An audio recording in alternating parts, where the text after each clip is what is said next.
শুধু সকাল বিকাল দুই বেলা যদি আমার খাবারের বন্দোবস্ত হয়, আমি আর নবীর লক ছাড়ি না।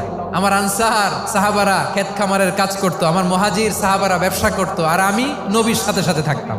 5374টা হাদিস তিনি বর্ণনা করেছেন।